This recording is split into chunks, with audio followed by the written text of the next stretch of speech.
तो last class में हम लोगों ने आरबीसीज को डिस्कस कर लिया था, ठीक है। आरबीसी को हमने डिस्कस कर लिया था और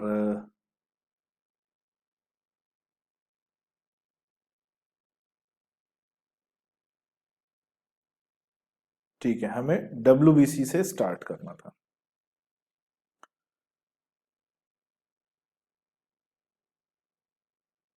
ठीक है, तो हम आज आज हम लोग जो टॉपिक देखेंगे वो डब्ल्यूबीसी, प्लेटलेट्स और फिर उसके आगे के टिश्यू की तरफ पढ़ेंगे, ठीक है। तो डब्ल्यूबीसी के बारे में तो हमने बहुत कुछ सुना हुआ है और हम जो चैप्टर पढ़ रहे हैं स्ट्रक्चरल ऑर्गेनाइजेशन एनिमल्स, इसमें एनिमल टिश्यू वाला जो पार्ट है, एनिमल टिश्यू पार्ट हम लोग डिस्कस कर रहे हैं और उस एनिमल टिश्यू पार्ट में जो डब्ल्यूबीसीज हैं ये one of the most important component के फॉर्म में जानी जाती है, ठीक है। तो सुनना है ध्यान से, इसको नोट्स भी बनाने हैं और लिखते हुए चलना है, आगे पढ़ेंगे इसको, एक एक पॉइंट को हम लोग डिस्कस करेंगे डिटेल में। सबसे पहले पढ़ते हैं डब्ल्यूबीसी को लेकर, जिन्हें हम व्हाइट ब्लड सेल्स कहते हैं, ठीक है। व्हाइट ब्लड सेल्स या इनका एक और नाम है, they are also known as leukocytes. WBC कह लो, व्हाइट ब्लड सेल कह लो, ल्यूकोसाइट कह लो, लेकिन ये नाम क्यों देते हैं? हम जब आरबीसी की बात करें, रेड ब्लड सेल की बात करें, आरबीसी की बात करें, तो आरबीसी में तो हेमोग्लोबिन पाया जाता है और वो हेमोग्लोबिन जो है रेड कलर रेस्पिरेटरी पिगमेंट होता है, जिसकी वजह से हमें हेमोग्लोबिन या बोला जाए आरबीसी रेड कलर की दिखती है और ब्लड भी रेड कलर का दिखता है। डब्ल्यूबीसी में ऐसा क्या है कि इसकी वजह से हम इसे व्हाइट ब्लड सेल नाम दे रहे हैं। ऐसा कौन सा पिगमेंट है? तो बच्चों ऐसा कोई भी पिगमेंट नहीं है इसमें, ठीक है। इसमें कोई भी कलरफुल, किसी भी कलर का कोई पिगमेंट नहीं पाया जाता, ये कलरलेस होती है, ठीक है। ये कलरलेस होती हैं, कोई भी पिगमेंट इनमें प्रेजेंट नहीं होता। तो बेनिफिट क्या होता है अगर कलरलेस होते हैं? तो बेनिफिट क्या होता है? बेनिफिट ये है भाई, नाम क्यों पड़ा ऐसा कि इनका पिगमेंट से कोई लेना देना ही नहीं है और नाम इनका आरबीसी के कंपैरिजन में पड़ा है। आरबीसी रेड है, ये कलरलेस है, तो कलरलेस को व्हाइट बोल दिया, ठीक है। तो इसलिए नाम पड़ गया व्हाइट ब्लड सेल या डब्ल्यूबीसी। अदरवाइज इनमें कोई भी व्हाइट कलर का पिगमेंट नहीं होता है, इनफैक्ट कोई भी पिगमेंट नहीं होता। They are colourless and only termed white in comparison to RBC. इनको जो है व्हाइट नाम क्यों दिया जाता है? आरबीसी के कंपैरिजन में। असली नाम जो है इनका वो है ल्यूकोसाइट। जो रियल नेम है, वो रियल नेम क्या है? ल्यूकोसाइट है, और ये इसीलिए आरबीसी से अलग है, ठीक है। और किस मामले में अलग है, और कौन कौन से ऐसे पॉइंट्स हैं जिसमें ये आरबीसी से डिफरेंट है? जब हम ये जानने की कोशिश करते हैं तो समझ में आता है कि इनके अंदर न्यूक्लियस प्रेजेंट है। तो कौन सी अनोखी बात हो गई भाई? अनोखी बात इसलिए है क्योंकि आरबीसी में, मैच्योर आरबीसी में न्यूक्लियस नहीं था, इसलिए अनोखी बात हो गई। यहां पे न्यूक्लियस प्रेजेंट है और इनकी जो सरफेस है वो इररेगुलर होती है। आप देखोगे यहाँ पे इररेगुलर सरफेस आपको इनकी दिख रही है, इररेगुलर सरफेस। क्यों इररेगुलर सरफेस होती है? क्योंकि जैसे अमीबा में सूडोपोडिया पाए जाते थे, अमीबा याद करो, ऐसा अमीबा जाता रहता है और फूड को कैप्चर कर लेता है, तो उसमें फिंगर लाइक प्रोजेक्शंस पाए जाते हैं जिनकी मदद से वो फूड को कैप्चर करता है। तो वो फिंगर लाइक प्रोजेक्शंस क्या कहलाते हैं? सूडोपोडिया। यहां पर भी वो फिंगर लाइक प्रोजेक्शंस हैं, यहां पर भी वो फिंगर लाइक प्रोजेक्शंस पाए जाते हैं और उन प्रोजेक्शंस को कहा जाता है सूडोपोडिया। तो इसीलिए डब्ल्यूबीसी का जो नेचर है वो अमीबॉइड सेल्स हैं, यानी अमीबा जैसा नेचर है। तो जो कोई भी सेल जिसमें सूडोपोडिया पाया जाता है और अमीबा जैसा नेचर होता है, उन्हें हम अमीबॉइड सेल्स कहते हैं, ठीक है। हमने मैक्रोफेजेस को भी पढ़ा है, उसमें भी पाई जाती हैं, पिछली क्लास में हमने पढ़ा। तो यहाँ पे जो डब्ल्यूबीसी है उनमें सूडोपोडिया होता है जो अमीबा की तरह है और इसीलिए इन्हें अमीबॉइड सेल्स कहती हैं। बाकी ये सर्कुलर होती हैं और स्फेरिकल होती हैं। अमीबा कैसा है? इररेगुलर शेप का है, वैसा शेप इनका नहीं होता।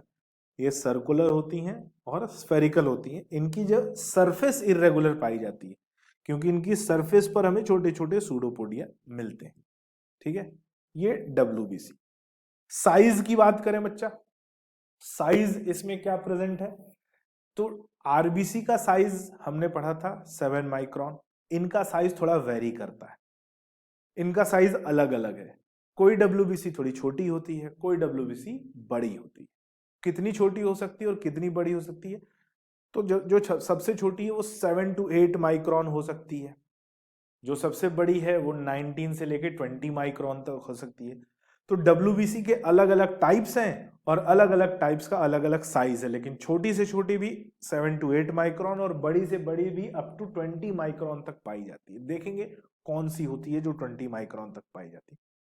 तो ये हो गई किसकी बात? इनकी साइज की बात हो गई, ठीक है। फिर बात करते हैं इनके हम शेप की। तो शेप में हमने बोला इनमें सूडोपोडिया प्रेजेंट है, फिंगर लाइक प्रोजेक्शंस प्रेजेंट है, और इसी की वजह से इनकी सरफेस क्या हो जाती है? इररेगुलर, स्मूथ नहीं रहती, ठीक है, स्मूथ नहीं रहती। कैसी हो जाती है? इररेगुलर सरफेस हो जाती है। ये पॉइंट याद रखना है। स्मूथ सरफेस आरबीसी में थी, यहां पर स्मूथ सरफेस नहीं होती। यहां कैसी होती है? Irregular surface. लाइफ स्पैन कितना होता है भाई? लाइफ स्पैन आरबीसी का हमने पढ़ा। मैं बार बार क्यों आरबीसी बोल रहा हूं? ताकि हम वहां से रिलेट कर पाए। अच्छा, जो बच्चे लास्ट क्लास में नहीं थे वो क्लास के बाद मुझसे कांटेक्ट करेंगे, मैं उनको लास्ट क्लास की लिंक जरूर प्रोवाइड करूंगा। आप जिस भी मोड में मुझसे जुड़े हुए हो, आपको मैं वो लिंक आपके ऐप पे प्रोवाइड करूंगा, ठीक है। सो बात होती है कि लाइफ स्पैन आरबीसी का 120 डेज का लाइफ स्पैन था।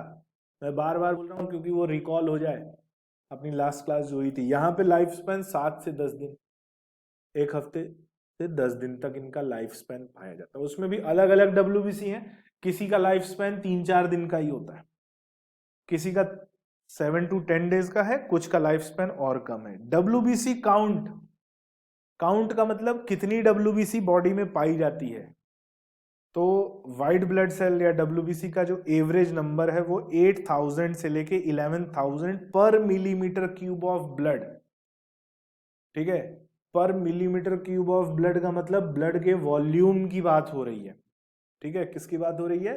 ब्लड के वॉल्यूम की बात हो रही थी। 1 मिलीमीटर क्यूब ब्लड में 8000 से लेके 11000 पाई जाती है। आरबीसी कितनी होती है? 55 लाख, बहुत ज्यादा। इनसे लगभग 600 टाइम्स ज्यादा होती है। एक एवरेज जब निकाला गया तो पता चला कि आरबीसी का जो नंबर है ना वो डब्ल्यूबीसी से 600 टाइम्स ज्यादा होता है। इसीलिए इनका रेशियो आता है, आरबीसी का रेशियो अगर डब्ल्यूबीसी से निकालेंगे तो वो हमें मिलेगा 600:1, क्योंकि इनका नंबर आरबीसी के कंपैरिजन में लगभग 600 टाइम्स कम होता है। इनका नंबर आरबीसी के कंपैरिजन में 600 टाइम्स कम होता है। इस बात को याद रखना बच्चों, ठीक है। आगे बढ़े, चलो आगे देखते हैं। तो समझ में आ गया सरफेस। फिर इसमें हमें बेटा न्यूक्लियस दिखाई दे रहा है, और न्यूक्लियस ऐसा दिख रहा है, इधर भी है इधर भी बिखरा हुआ है। ये एक ही न्यूक्लियस है, ये अलग अलग न्यूक्लियस नहीं है, ये एक ही न्यूक्लियस है जिसको बोलते हैं multi lobed nucleus. Multi lobed nucleus कहते हैं। एक ही सिंगल न्यूक्लियस है लेकिन कई लोब में बिखरा हुआ है, थोड़ा सा इधर थोड़ा सा उधर थोड़ा सा उधर, लेकिन सब आपस में कनेक्टेड है। अगर ये कनेक्टेड नहीं होते तो हम इसको मल्टी न्यूक्लिएटेड बोलते, लेकिन सभी न्यूक्लियस के जो पार्ट्स हैं, जो लोब्स हैं, वो आपस में कनेक्टेड हैं, इसीलिए इसको क्या बोल रहे हैं हम? Multi lobed nucleus. डब्ल्यूबीसी की एक बड़ी खास पहचान है मल्टी लोब्ड न्यूक्लियस का पाया, ठीक है। फिर देखते हैं हम इनके टाइप्स। टाइप की बात करें तो टाइप्स में आते हैं तो ये जो डब्ल्यूबीसीज हैं ये बेसिकली दो तरह के होते हैं। एक होते हैं ग्रेनुलोसाइट्स और एक होते हैं ए ग्रेनुलोसाइट्स। ग्रेनुलोसाइट्स ऐसे डब्ल्यूबीसी जिनमें ग्रेन्यूल्स पाए जाते हैं, ठीक है। क्या पाए जाते हैं? ग्रेन्यूल्स। और ए ग्रेनुलोसाइट्स ऐसे डब्ल्यूबीसी जिनमें ग्रेन्यूल्स नहीं पाए जाते, यानी जिनके स्ट्रक्चर में हमें दानेदार, दानेदार का मतलब ग्रेन्युलेटेड छोटे छोटे डॉट्स दिखेंगे, उन्हें ग्रेनुलोसाइट्स कहा जाएगा।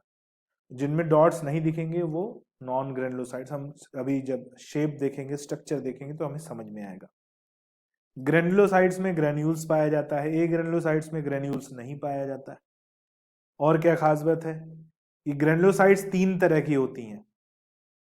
इन तीनों के नाम, न्यूट्रोफिल जिसको एन से डिनोट किया जाता है, इयोसिनोफिल जिसे ई से डिनोट किया जाता है, और बेसोफिल जिसे बी से डिनोट किया जाता है। ये 3 तरह की ग्रेनुलोसाइट्स होती हैं, न्यूट्रोफिल, इयोसिनोफिल्स, बेसोफिल्स। ए ग्रेनुलोसाइट्स 2 तरह की होती हैं, लिम्फोसाइट जिसे एल से डिनोट करते हैं और मोनोसाइट जिसे एम से डिनोट करते हैं। तो टोटल ओवरऑल 5 बेसिक टाइप्स की WBCs पाई जाती है। अब हमने पढ़ा ना अलग अलग टाइप की हैं, तो अलग अलग इनका साइज है, अलग अलग इनका फंक्शन मिलेगा। तो ये 5 बेसिक टाइप की WBCs पाई जाती है। फिर उसमें भी है लिम्फोसाइट्स भी 2 तरह की होती है, टी लिम्फोसाइट, बी लिम्फोसाइट, वो उनके फंक्शन के बेस पर डिफरेंस है। यहां अभी हम केवल इनके स्ट्रक्चर के बेस पर डिफरेंस की बात कर रहे हैं, ठीक है। तो इसको आप नोट कर लो, WBCs, ठीक है, स्क्रीनशॉट ले लो। और इसके मैं नोट्स आप लोगों से शेयर कर दूंगा ग्रुप में, तो आप लोग इसके नोट्स भी प्रिपेयर कर पाओ, ठीक है। ये यही नोट्स मैं आप लोगों से शेयर करूंगा, जो मैं खुद लिखता हूं, खुद बनाता हूं, वही बच्चों के साथ शेयर करते हैं।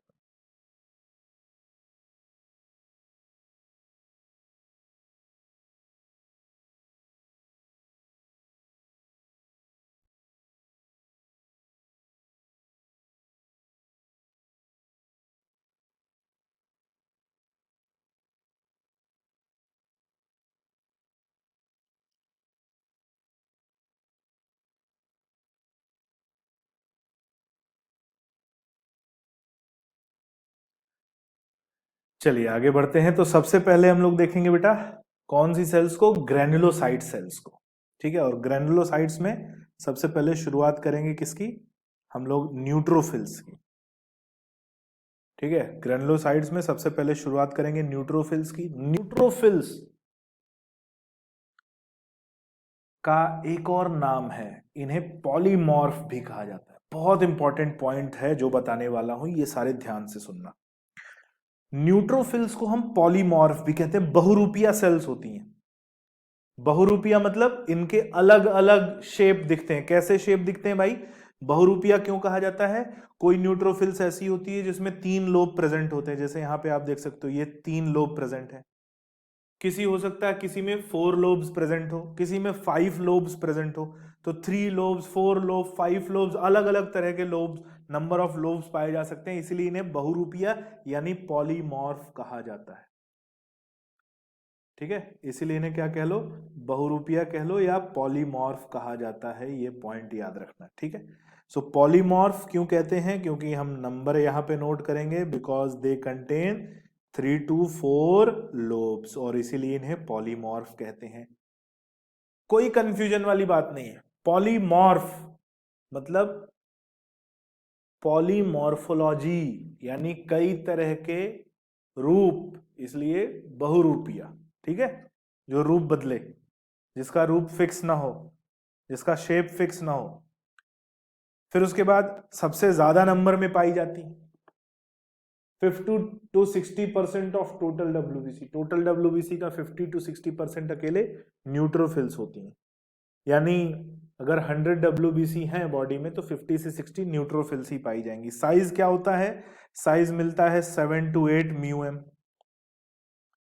7 to 8 माइक्रोन। म्यूएम को कहा जाता है बेटा माइक्रोन, याद रखना।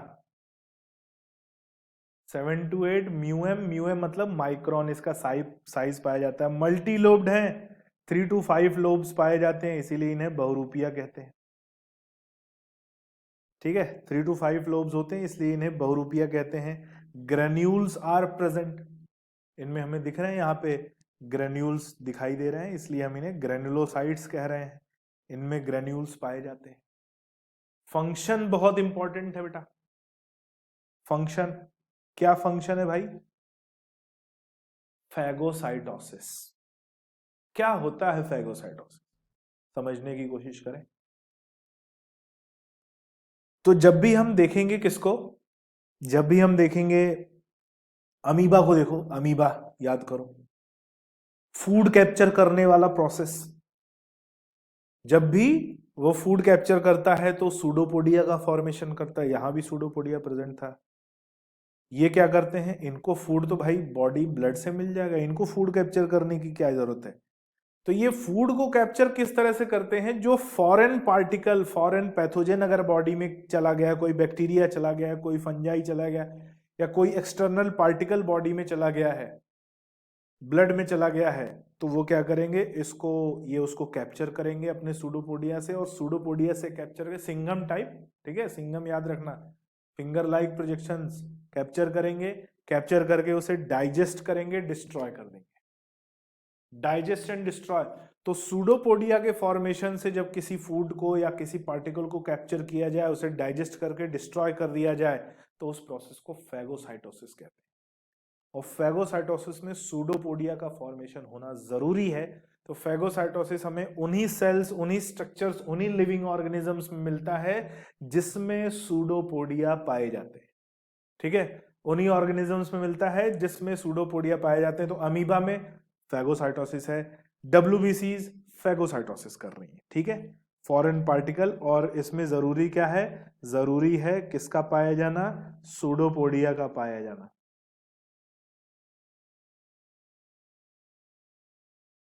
इसे एंडोसाइटोसिस भी कहा जाता है, कुछ जगहों पर इसे कभी कभी क्या बोलते हैं, एंडोसाइटोसिस। फूड को कैप्चर करते हैं, ठीक है, फिंगर लाइक स्ट्रक्चर से फूड को कैप्चर किया, कैप्चर करके अपनी बॉडी के एंडो ले लेते हैं, बॉडी के अंदर ले लेते हैं, और इसीलिए इसे बोलते हैं एंडोसाइटोसिस, ठीक है। तो फैगोसाइटोसिस भी बोल लो या एंडोसाइटोसिस भी बोल लो, बात सेम है, ठीक है। कौन परफॉर्म करती हैं, न्यूट्रोफिल्स। तो याद रखना इसका फंक्शन बहुत इंपॉर्टेंट है, आगे मैं एक बार और इसके फंक्शन को डिस्कस करूंगा।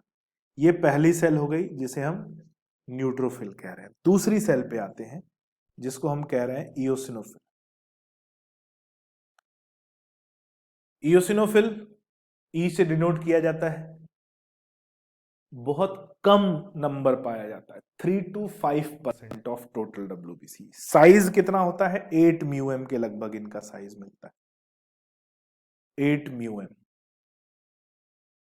न्यूक्लियस कैसा है, बाइलोब्ड न्यूक्लियस। अगर आप देखोगे ये बाइलोब न्यूक्लियस कैसा दिख रहा है बेटा, हेडफोन जैसा दिख रहा है, देखो हेडफोन, हेडफोन जैसा न्यूक्लियस पाया जाता है, ऐसे अपन लगाते ना, हेडफोन जैसा न्यूक्लियस, तो इसको बोलते हैं हेडफोन शेप न्यूक्लियस बोल सकते हैं। जब भी आप देखो डब्ल्यूबीसी में हेडफोन जैसा बाइलोब न्यूक्लियस दिखाई दे, ठीक है, एक ईयर पीस इधर, एक ईयर पीस इधर, और दोनों आपस में जुड़े हैं, हेडफोन के जैसा दिख रहा है, ये क्या है, इओसिनोफिल है। बाइलोब न्यूक्लियस, दो लोब में न्यूक्लियस है इसलिए हेडफोन जैसे दिखे। इसमें भी ग्रेन्यूल्स प्रेजेंट है, नंबर हमने बता दिया 3 to 5% of total WBC. Function बहुत इंपॉर्टेंट है, क्या फंक्शन है भाई, detoxification, removal of toxic substances from body, body से टॉक्सिक सब्सटेंसेस को रिमूव करना, इसका फंक्शन है जिसे बोलते हैं डिटॉक्सिफिकेशन, ठीक है।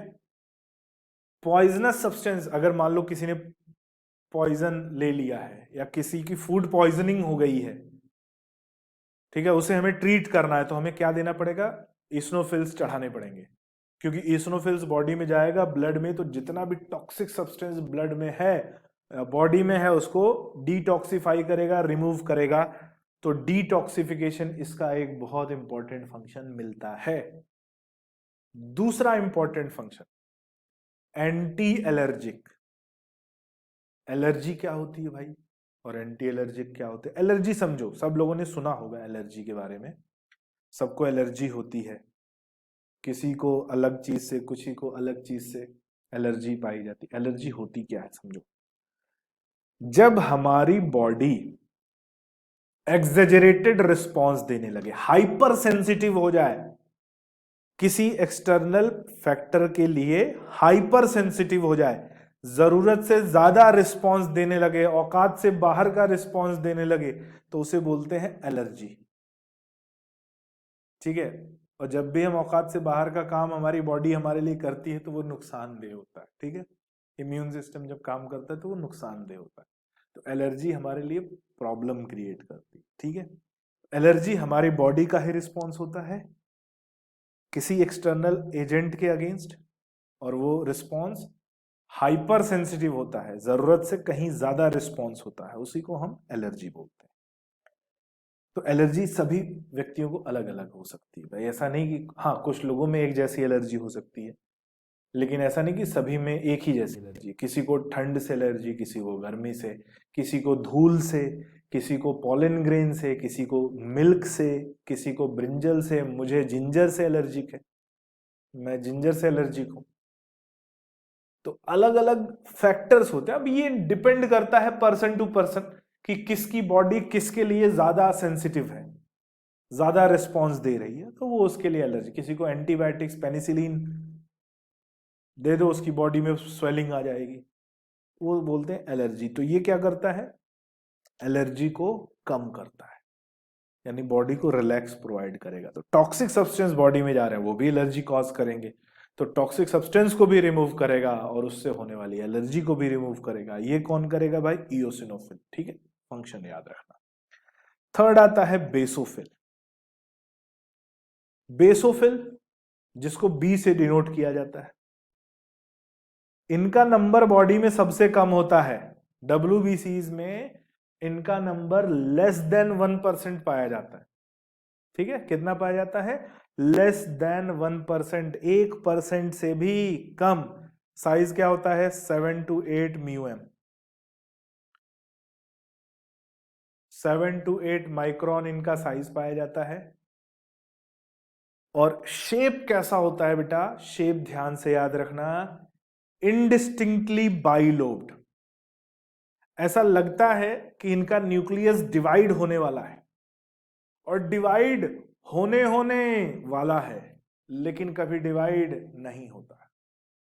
ठीक है, ऐसा लगेगा कि इनका न्यूक्लियस बस देखो अभी हुआ कि तभी हुआ,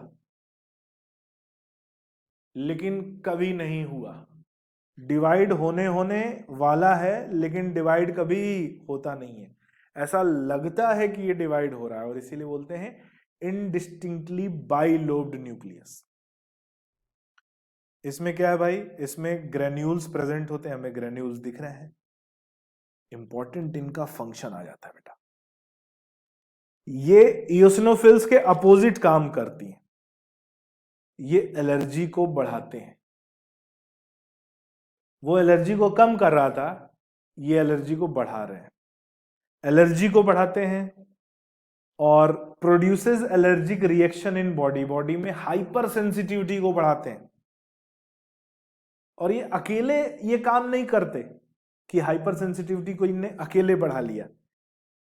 इनको काम करने के लिए 2-3 सेल्स की मदद चाहिए। इनको किसकी मदद चाहिए, मास्ट सेल्स की मदद चाहिए। अगर आपको मास्ट सेल्स याद हो तो एरियोलर टिश्यू में हमने लास्ट क्लास में पढ़ा था, जब भी areolar tissue, I think last to last class में पढ़ा था, पिछले से पिछली क्लास में एरियोलर टिश्यू, तो उसमें हमने पढ़ा था मास्ट सेल्स वहां प्रेजेंट होती हैं जो हिस्टामिन सिक्रीट करती हैं, और हिस्टामिन क्या करती है, एलर्जिक रिएक्शन प्रोड्यूस करती है और इन्फ्लेमेशन कराती। ठीक है, इन्फ्लेमेशन कराती है, एलर्जिक रिएक्शन प्रोड्यूस करती है। बड़ा थोड़ा सा टिपिकल टाइप का इसका फंक्शन है, समझो, समझना जरूरी है। इओसिनोफिल क्या कर रहा था, टॉक्सिक सब्सटेंस को रिमूव करना, एलर्जी को कम करना, हाइपर सेंसिटिविटी को कम करना, वो उसका काम। प्रोड्यूस कैसे होंगे, किसी चीज को कम तो तब करोगे ना जब वो प्रोड्यूस होगा। तो प्रोड्यूस होना बड़ा जरूरी है। कैसे प्रोड्यूस होगा, क्यों प्रोड्यूस होता है, एलर्जी, इन्फ्लेमेशन, ये होता क्या है, इसको समझें। और इसका कॉन्सेप्ट समझना बहुत जरूरी है। कॉन्सेप्ट नहीं समझोगे तो इसका फंक्शन ऐसा लगेगा ये तो भाई एक WBC है जो दूसरी WBC के विरोध में काम कर रही है। ठीक है, दोनों अपोजिट काम कर रहे हैं, लेकिन दोनों का फंक्शन एक दूसरे को सपोर्ट करना है। भले ही अलग अलग तरीके से सपोर्ट कर रहे हैं, लेकिन एक दूसरे को सपोर्ट करते। कैसे सपोर्ट करते, ध्यान से सुनते। इन्फ्लेमेशन, यहां पर एक वर्ड लिखा हुआ है, इन्फ्लेमेशन। अगर हम इन्फ्लेमेशन की बात करें, इन्फ्लेमेशन को डिस्कस करें, ठीक है, तो हमारे सामने जो पॉइंट आते हैं उन्हीं पॉइंट्स की हम यहां बात करेंगे, इन्फ्लेमेशन को डिस्कस करेंगे। क्या पॉइंट्स आते हैं? सबसे पहले इन्फ्लेमेशन को हम कॉमनली डिफाइन करते हैं कैसे? स्वेलिंग से, कि भाई स्वेलिंग हुई और उसी को हम इन्फ्लेमेशन बोल रहे हैं, लेकिन ऐसा नहीं है। अगर स्वेलिंग को ही इन्फ्लेमेशन कहना होता तो इन्फ्लेमेशन नाम क्यों बना? स्वेलिंग नाम से काम नहीं चल रहा था। स्वेलिंग नाम भी बढ़िया है भाई, सूजन, स्वेलिंग बहुत बढ़िया नाम है, अलग से नाम देने की क्या जरूरत पड़ी? तो इन्फ्लेमेशन एग्जैक्टली स्वेलिंग नहीं है, ये एक डिफरेंट फैक्टर है, डिफरेंट एक फिनोमिना है। उसको समझो कैसे, जब भी बॉडी पर कोई भी एक्सटर्नल एक्शन होगा, ठीक है, कोई भी एक्सटर्नल एक्शन होगा तो बॉडी उस एक्शन के लिए रिस्पॉन्स देगी, और बॉडी पर होने वाला एक्सटर्नल एक्शन अगर हार्मफुल है तो ये रिस्पॉन्स कई तरह से देखने को मिलेगा। इसी को बोलते हैं इन्फ्लेमेशन, ठीक है। It is a local response in our body या local response of our body generated against any foreign external action. कोई बाहर से बॉडी पर एक्शन हो रहा है, हार्मफुल एक्शन हो रहा है, बॉडी क्या करेगी? सह लेगी? नहीं, बॉडी भी रिस्पॉन्स देगी, और उसी रिस्पॉन्स को बोलते हैं इन्फ्लेमेशन। समझो क्या रिस्पॉन्स होता है, कैसे इन्फ्लेमेशन हम देख सकते हैं। समझो, आपका दोस्त है, पड़ोस में रहता है, आपका उससे किसी दिन झगड़ा हो गया, नहीं पट रही भाई, यार दोस्त में चलता रहता है, किसी दिन उससे झगड़ा हो गया, कुछ ऐसे वार्तालाप, शब्दों का आदान प्रदान हुआ कि आपसे रहा नहीं गया। क्या किया? एक खींच के दिया। पड़ोसी है, ज्यादा नहीं करेंगे, एक पूरी ताकत से खींच के दिया। कहां दिया? कान के नीचे। क्या होगा? बवाल होगा। बवाल बाद में होगा, उससे पहले क्या होगा? ये क्या है? ये एक्सटर्नल हार्मफुल एक्शन है। ध्यान से सुनना, एक्सटर्नल हार्मफुल एक्शन कहां पड़ा? किसी बॉडी साइट पर पड़ा। बॉडी क्या देगी? लोकल रिस्पॉन्स देगी। क्या क्या local response? Body inflammation show करेगी। क्या क्या इन्फ्लेमेशन शो करेगी? स्वेलिंग, पहला रिस्पॉन्स स्वेलिंग। पेन, दर्द होगा भाई उसको, स्वेलिंग हो गई, पेन हो गया। रेडनेस, लाल हो जाएगा जहां पड़ी है, ठीक है। Swelling, redness, pain. Rise in temperature, पिताजी ने कभी दिया होगा अच्छे से, या कभी स्कूल में पढ़ी होगी, तो याद रखना, ये मतलब कान गर्म हो जाते हैं, खून दौड़ जाता है उधर को, सर्कुलेशन बढ़ जाता है, गर्म हो जाता है, गर्म हवाएं बहने लगती हैं उधर से, फील होता है, हवा बह रही तब भी फील होता है, ठीक है। तो redness, swelling, pain, rise in temperature and loss of function. उधर से तब तक हम कोई काम नहीं कर पाएंगे जब तक वो स्वेलिंग कम नहीं होगी, रेडनेस कम नहीं होगी, तो उसे बोलते हैं लॉस ऑफ फंक्शन। तो पड़ोसी को एक दिया, उसके बाद बोलो उधर से अखरोट खा के दिखा, अखरोट तोड़ के दिखा, या चने खा के दिखा, तो खाएगा? नहीं खाएगा, काम ही नहीं करेगा उधर वाला जबड़ा। तो उसको बोलते हैं क्या? Loss of function. तो ये 5 सिम्टम हमें साइन मिलते हैं, ठीक है। 5 साइन मिलते हैं किसमें? जो लोकल रिस्पॉन्स हमारी बॉडी शो करती है, और इसीलिए हमने इसका एग्जाम्पल भी दिया, redness, swelling, pain, rise in temperature, loss of function. जब याद करना हो, पड़ोसी को एक देना खींच के, आपको सिम्टम याद आ जाएंगे। उसे भी जब याद करना हो, वो भी ये ट्राई करेगा, ठीक है। ये हो गया बच्चों इन्फ्लेमेशन। तो इन्फ्लेमेशन प्रोड्यूस कराने के लिए जो मास्ट सेल्स होती हैं वो हिस्टामिन सिक्रीट करती हैं, और यही हिस्टामिन ये लोकल रिस्पॉन्स शो करता है। भाई फायदा क्या है इसका? बेनिफिट क्या है? पैर में फ्रैक्चर हो गया तो दर्द होता है, वो दर्द बताता है कि पैर के साथ कुछ गड़बड़ है, नहीं तो हम क्या है, टूटे टांग से हम दौड़ते रहेंगे। दर्द होगा तो हम उसको आराम देंगे, आराम देंगे तो वो क्या होगा? बॉडी हील करेगी, ठीक है। दर्द नहीं हो रहा है, स्वेलिंग नहीं है, पेन नहीं है, अपन दौड़ेंगे, टूटी टांग लेके चलेंगे, फिर वो टांग कभी ठीक ही नहीं होगी, टेढ़ी मेढ़ी हो जाएगी। ठीक है, तो ये इन्फ्लेमेशन बताता है कि भाई बॉडी के साथ कुछ गड़बड़ हो रहा है। बैक्टीरियल इन्फेक्शन होता है, वायरल इन्फेक्शन होता है, बुखार आता है, क्यों आता है? It is a sign of inflammation. Body बताती है कि फीवर है, बॉडी पेन हो रही है, तो मतलब कुछ ना कुछ बॉडी के साथ गड़बड़ है। आराम करो, मेडिकेशन लो, दवाई लो, दैट इज मतलब ये एक सिग्नल है। ठीक है, ये एक सिग्नल है कि बॉडी को हील करने की, बॉडी को आराम करने की जरूरत है। और ऐसा ही हमें दिखता है कि इसमें एलर्जी, जब हाइपर सेंसिटिविटी, अब ये तो नॉर्मल कंडीशन है, अब यही कंडीशन बहुत ज्यादा बढ़ के आए तो वो एलर्जी है। जब तक नॉर्मल आए तो वो इन्फ्लेमेशन है, और यही औकात से बाहर आ जाए, स्वेलिंग औकात से बाहर, रेडनेस औकात से बाहर, पेन औकात से बाहर, लॉस ऑफ फंक्शन भी, राइज इन टेम्परेचर भी, तो वो क्या हो जाएगा? एलर्जी। हाइपर सेंसिटिविटी जब दिखती है, जरूरत से ज्यादा रिस्पॉन्स जब दिखता है इम्यून सिस्टम का, that is known as allergy. दोनों ही रीजन हिस्टामिन की वजह से होता है। नॉर्मल रिस्पॉन्स है तो इन्फ्लेमेशन, एब नॉर्मल लेवल का रिस्पॉन्स है तो एलर्जी कहलाता है। ठीक है, उम्मीद है ये तीनों फंक्शन आपके समझ में आए होंगे, इनको नोट डाउन करो। चलो आगे बढ़ते हैं।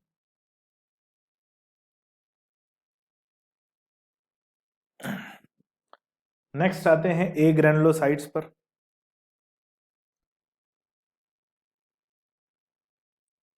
तो सबसे पहले ए ग्रेनुलोसाइट्स को ए ग्रेनुलोसाइट्स क्यों कहते हैं? क्योंकि इनमें ग्रेन्यूल्स प्रेजेंट नहीं होते, और ये दो तरह की होती हैं, लिम्फोसाइट्स और मोनोसाइट्स। लिम्फोसाइट्स को एल से डिनोट करते हैं, मोनोसाइट्स को एम से डिनोट करते हैं। लिम्फोसाइट्स की बात करें तो इनका परसेंटेज कितना है? 20 से 25%। बॉडी में कितनी प्रेजेंट है? 20 से 25%। इनका सेल का साइज जो है लगभग 16 म्यूएम, यानी बड़ी है साइज में। अभी हमने अभी तक जितनी देखी थी वो 7 to 8 म्यूएम थी, ये 16 म्यूएम दिख रही, यानी इसका साइज बड़ा है। इसमें ग्रेन्यूल्स प्रेजेंट नहीं है, लिम्फोसाइट ग्रेन्यूल्स प्रेजेंट नहीं है। फंक्शन क्या होता है इसका? इम्यूनिटी प्रोवाइड करना।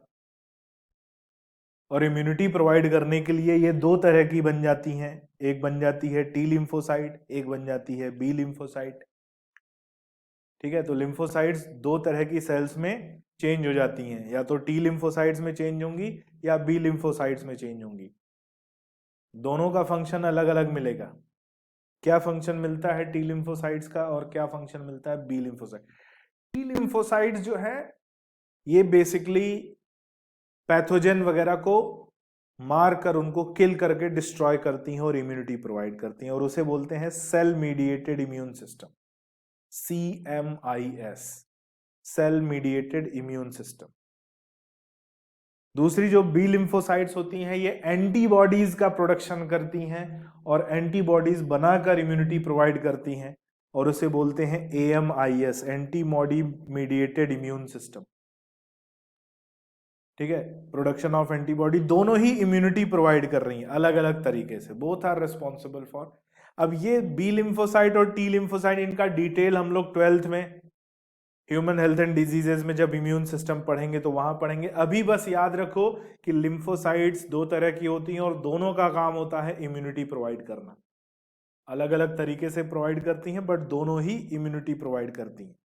ठीक है, अब ये AMIS क्या होता है, ये CMIS क्या होता है, ये हम लोग 12th में हेल्थ एंड डिजीजेज में देखेंगे। अभी बस याद करो कि टी लिम्फोसाइट्स और बी लिम्फोसाइट्स होती हैं और दोनों ही अलग अलग तरीके से इम्यूनिटी के लिए रिस्पॉन्सिबल होती। ठीक है, ये हो गई बात किसकी? लिम्फोसाइट्स की। नेक्स्ट बात करेंगे मोनोसाइट्स। मोनोसाइट्स की खास बात है, इनको पहचानेंगे, एक तो ये सबसे बड़ी WBC है, लार्जेस्ट WBC। कितना साइज होता है? 20 म्यूएम। ठीक है, लार्जेस्ट WBC है, 20 म्यूएम साइज है। इनमें जो न्यूक्लियस है वो हॉर्स शू शेप का न्यूक्लियस है, यू शेप का न्यूक्लियस, या बोलते हैं हॉर्स शू शेप का न्यूक्लियस पाया जाता है। 5 to 8% ऑफ टोटल डब्ल्यूबीसी, पूरी डब्ल्यूबीसी का 5 to 8% होती हैं। हॉर्स शू शेप न्यूक्लियस है, लार्जेस्ट डब्ल्यूबीसी होती है, और फंक्शन होता है फैगोसाइटोसिस, जो हमने न्यूट्रोफिल्स का पढ़ा था। जो न्यूट्रोफिल्स का फंक्शन पढ़ा था वही फंक्शन हमें मोनोसाइट्स का भी मिलता है। तो दोनों में मेन कौन है? मेन मोनोसाइट्स होती हैं। मेन फैगोसाइटिक सेल जो है मोनोसाइट होती है। हालांकि जब पूछा जाएगा how many type of phagocytic cells are present in blood, तो बोलेंगे दो प्रेजेंट होती है, न्यूट्रोफिल्स और मोनोसाइट्स। अगर ये पूछा जाए which is the main phagocytic cell present in blood, तो हम बोलेंगे मोनोसाइट। ठीक है, तो दो सेल्स होती हैं, लिम्फोसाइट, न्यूट्रोफिल्स और मोनोसाइट्स, और दोनों का फंक्शन फैगोसाइटोसिस मिलता है। सबसे बड़ी सेल मोनोसाइट्स होती है और इसका main, it is the main phagocytic cell present in body. भले ही इसका नंबर कम है, भले ही ये 5 to 8% है, लेकिन maximum activity of phagocytosis is perform by monocytes. Monocytes maximum activity perform करती हैं। फिर नंबर की बात हमने करी थी, 8000 से 11000 पर मिलीमीटर क्यूब, ये टोटल डब्ल्यूबीसी की बात हो रही है। अब यहां पर एक पॉइंट आता है कि जब हम बात करते हैं न्यूट्रोफिल्स, ईओसिनोफिल, बेसोफिल, लिम्फोसाइट और मोनोसाइट, इन सभी का जब हम टेस्ट करवाने जाते हैं, जब हम ब्लड टेस्ट करवाने जाते हैं, हम कहते हैं भाई ब्लड टेस्ट करवाते हैं, तो उसमें डब्ल्यूबीसी का जो टेस्ट होता है उसे बोलते हैं डीएलसी, डिफरेंशियल ल्यूकोसाइट काउंट। और डिफरेंशियल ल्यूकोसाइट काउंट में हमें डब्ल्यूबीसीज का नंबर पता चल जाता है कि बॉडी में कौन कौन सी डब्ल्यूबीसीज कितनी है। नॉर्मली हमने बता दिया। लेकिन अगर न्यूट्रोफिल्स का नंबर बढ़ा हुआ है तो मतलब बॉडी में बैक्टीरियल इन्फेक्शन हुआ है। बैक्टीरियल इन्फेक्शन के केस में न्यूट्रोफिल्स का नंबर बढ़ा हुआ मिलता है, और वायरल इन्फेक्शन के केस में लिम्फोसाइट्स का नंबर बढ़ा हुआ मिलता है। ठीक है, तो जिस तरह की डब्ल्यूबीसी का नंबर बढ़ा हुआ है उससे हम डिसाइड कर सकते हैं कि बॉडी पे किस तरह के पैथोजन का अटैक है। जनरली अगर बैक्टीरियल सेल का अटैक होता है, कोई बैक्टीरिया बॉडी पर अटैक करता है, तो न्यूट्रोफिल्स का नंबर बढ़ा हुआ मिलता है। कोई वायरस बॉडी पर अटैक करता है तो लिम्फोसाइट्स का नंबर बढ़ा हुआ मिलता है। ये कॉमन अंडरस्टैंडिंग है। ब्लड रिपोर्ट देखकर डॉक्टर ये चीज प्रेडिक्ट कर लेता है कि इसको बैक्टीरियल इन्फेक्शन हुआ है या इसको वायरल इन्फेक्शन हुआ। अब कौन सा बैक्टीरियल हुआ है या कौन सा वायरल हुआ है, उसके लिए दूसरे टेस्ट होते हैं। ब्लड टेस्ट से हमें बस इतना ही स्पेसिफिकली पता चलता है। ठीक है, अब हमने पढ़ा कि नॉर्मल डब्ल्यूबीसी कितनी होती है भाई। नॉर्मल डब्ल्यूबीसी होती है 8000 से 11000 पर मिलीमीटर क्यूब। अब अगर ये डब्ल्यूबीसी का नंबर बढ़ जाए, थोड़ा सा बढ़ जाए, तो उसे बोलते हैं ल्यूकोसाइटोसिस, इंक्रीज देन नॉर्मल। भाई नॉर्मली है कितना 11000, ये थोड़ा सा बढ़ गया 20000 हो गया, डबल हो गया, तो ये तब तक कहलाएगा ल्यूकोसाइटोसिस। लेकिन अगर ज्यादा बढ़ जाए, एबनॉर्मल रेट पर बढ़ जाए, तो उसे बोलते हैं leukaemia, and leukaemia is known as blood cancer.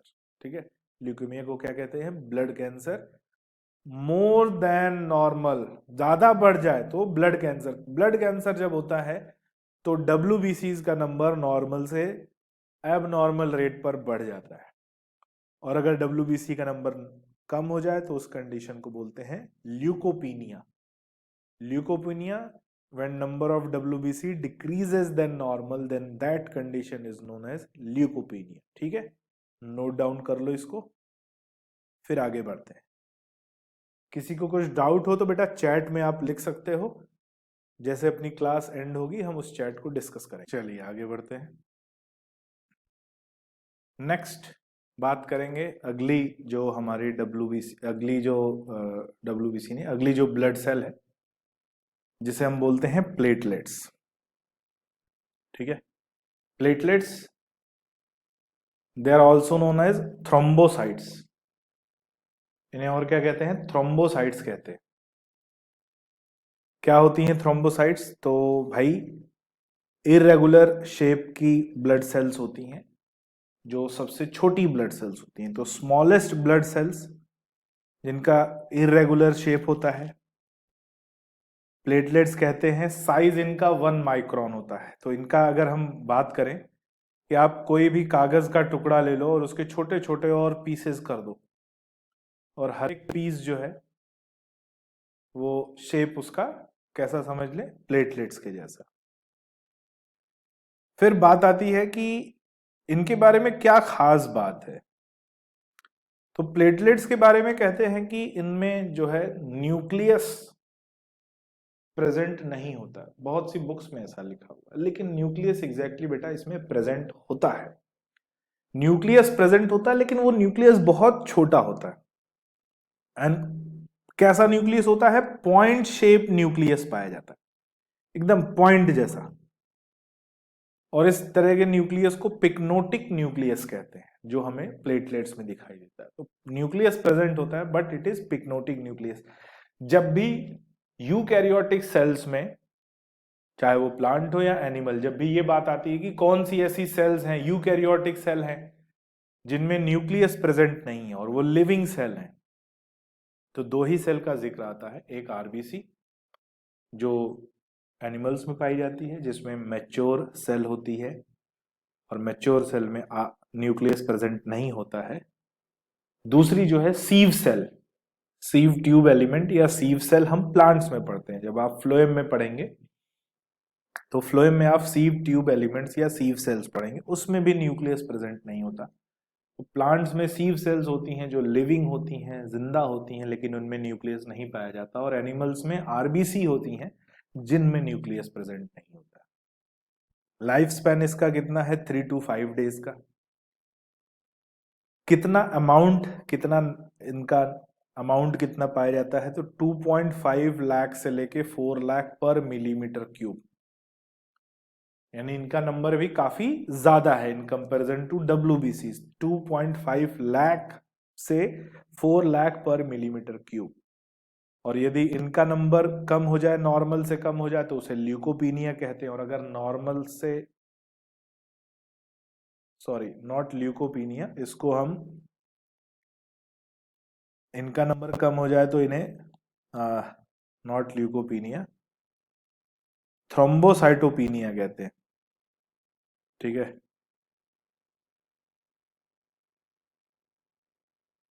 Thrombocytopenia. और अगर बढ़ जाए तो उसे थ्रोम्बोसाइटोसिस,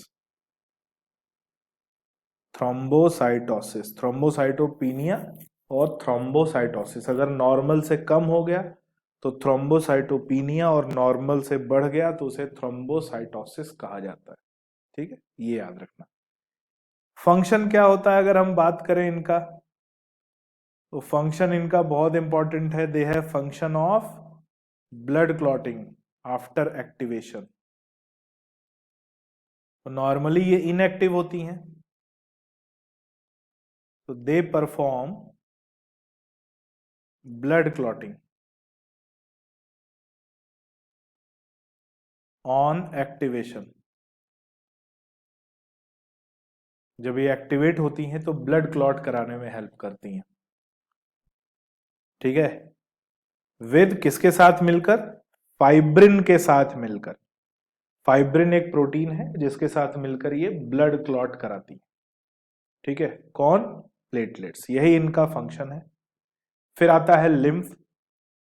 लिम्फ के बारे में भी डिस्कस कर लेते हैं। जैसा ब्लड एक फ्लूइड कनेक्टिव टिश्यू है, वैसे ही लिम्फ भी एक फ्लूइड कनेक्टिव टिश्यू है, यानी एक कनेक्टिव टिश्यू है जो फ्लूइड फॉर्म में पाया जाता है। इसमें आरबीसी नहीं होती और इसका फॉर्मेशन भी ब्लड से ही होता है। यानी लिम्फ का फॉर्मेशन कहां से होगा? ब्लड से। ब्लड को फिल्टर करेंगे, आरबीसी निकल जाएगा तो लिम्फ बनेगा। लेकिन इसमें आरबीसी प्रेजेंट नहीं होती। आरबीसी प्रेजेंट नहीं होती तो क्या प्रेजेंट होता है भाई? इसमें प्लाज्मा प्रेजेंट होता है, डब्ल्यूबीसी प्रेजेंट होती हैं, प्लेटलेट्स प्रेजेंट होती हैं। ये सभी पाए जाते हैं किसमें? लिम्फ में। फॉर्मेशन कहाँ से हुआ? ब्लड से हुआ, लेकिन आरबीसी इसमें नहीं है। और आरबीसी नहीं है तो ये कैसा दिखेगा? ये कलरलेस दिखेगा। कलरलेस फ्लूइड कनेक्टिव टिश्यू है। आरबीसी ही तो रेड कलर प्रोवाइड करता है ब्लड को, और आरबीसी इसमें नहीं है तो ये रेड कलर का नहीं दिखेगा। तो कैसा दिखेगा? बाकी सभी कंपोनेंट तो कलरलेस है, तो ये भी कलरलेस दिखेगा। ये कहाँ फ्लो करता है? जिन वेसल्स में लिम्फ फ्लो करता है उन्हें लिम्फेटिक वेसल्स कहा जाता है। जैसे ब्लड फ्लो करता है आर्टरीज में, वेन्स में, कैपिलरीज में, वैसे लिम्फ फ्लो करता है जिन वेसल्स में उन्हें लिम्फेटिक वेसल्स कहते हैं। Lymph flows in lymphatic vessels. और लिम्फेटिक वेसल्स क्या होती हैं बच्चों? वेन होती हैं। ऐसी वेन जिनमें लिम्फ फ्लो करता है उन्हें लिम्फेटिक वेसल्स कहते हैं। लिम्फ का फंक्शन क्या है? मेंटेनेंस ऑफ इम्यूनिटी या immune system in body. Body में इम्यून सिस्टम को मेंटेन करना, ठीक है। जो लिम्फोसाइट्स, जो WBCs, जो T और B लिम्फोसाइट्स बॉडी के अलग अलग पार्ट्स में डिफेंस के लिए, इम्यूनिटी के लिए काम कर रही हैं, तो उनको अलग अलग बॉडी पार्ट्स तक पहुंचाना, एंटीबॉडी का प्रोडक्शन कराना, इन सब के लिए लिम्फ जो है एक मीडियम का काम करता है, एक हाईवे का काम करता है, ठीक है। और इसीलिए लिम्फ हमारे इम्यून सिस्टम के लिए बहुत जरूरी है, ठीक है। नोट कर लीजिए इसको, ठीक है। तो चलिए, यहां हमारा ब्लड कंप्लीट होता है, यानी कनेक्टिव टिश्यू में हमारा वेस्कुलर कनेक्टिव टिश्यू हम कंप्लीट करते हैं, ठीक है। नेक्स्ट इसके बाद आएगा बच्चों स्केलेटल कनेक्टिव टिश्यू, और यानी वो कनेक्टिव टिश्यू जो हमारा स्केलेटन बनाएगा, जिसमें हम बोन को डिस्कस करेंगे, बोन के स्ट्रक्चर को पढ़ेंगे, बहुत इंपॉर्टेंट है। एग्जाम पॉइंट ऑफ व्यू से एग्जाम में पक्के क्वेश्चंस आते हैं बोन से, कार्टिलेज से, इनको हम देखेंगे। और फिर आगे अपने जो है इस चैप्टर में, टिश्यू चैप्टर में हम लोग आगे की तरफ बढ़ेंगे, लेकिन वो हम लोग बढ़ेंगे अपनी नेक्स्ट क्लास में। आज की क्लास में हम लोग यहीं तक इसको कवर करेंगे, यहीं आज की क्लास को एंड करेंगे, क्योंकि नेक्स्ट टॉपिक अगर शुरू करेंगे तो हम एंड नहीं कर पाएंगे। इसलिए मेरी कोशिश रहती है कि डेली क्लास में एटलीस्ट इस चैप्टर में एक फ्रेश टॉपिक स्टार्ट किया जाए, ठीक है, नया टॉपिक स्टार्ट किया जाए। और इस चैप्टर की सबसे खास बात क्या है? डेली नए टॉपिक होते हैं और उसका पिछले टॉपिक से या इस चैप्टर के आगे के टॉपिक से कोई लेना देना नहीं होता, ठीक है। ये सबसे अच्छी बात है इस चैप्टर की।